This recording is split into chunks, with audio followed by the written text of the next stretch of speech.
Ako mislite da je sve loše oko vas i potrebna vam je motivacija, pažljivo saslušajte ove riječi. Želite da znate ko ste? Ne pitajte. Uradite nešto. Stvari koje radimo nas definišu, a ne ono što govorimo. To je citat američkog filozofa Thomasa Jeffersona. Kada sam to pročitala, shvatila sam da imam puno planova, snova i želja, ali da ništa ne radim po tom pitanju. Samo pričam i pričam, a to ne vodi do cilja. Tog dana, kada sam pročitala ove riječi, riješila sam da promijenim sve. Skupila sam hrabrosti i krenula u ostvarenje svojih ciljeva. Neću vas lagati. Izlazak iz zone komfora je težak, ali se definitivno isplati. Vjerujte mi. Tu su još neki citati koji su mi pomogli. Nije do karata koje imate u rukama, već kako ćete ih iskoristiti. Lako je naći izgovore, ali je poenta pronaći izlaz i iz najtežih situacija.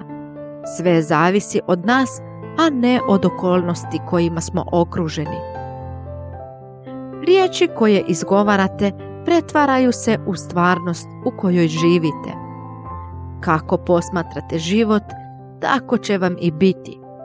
Promijenite ne mogu sa hoću. Promijenite ako samo u ja biram. Promijenite i moram u mogu. Ne predajte se strahovima. Ako to učinite, izgubit ćete vezu sa svojim srcem. Postoji samo jedna stvar zbog koje nećete moći da ostvarite svoje snove. I to je strah od neuspjeha. Kada se prevaziđe taj osjećaj straha, sve u životu postaje moguće. Prepreke ne blokiraju put. One su sastavni dio tog puta. Naučila sam da su prepreke tu samo da nam pokažu koliko možemo i da nas izazovu da činimo veće i bolje stvari. Onaj ko prepreke shvati na ovaj način, već je na pola puta do uspjeha.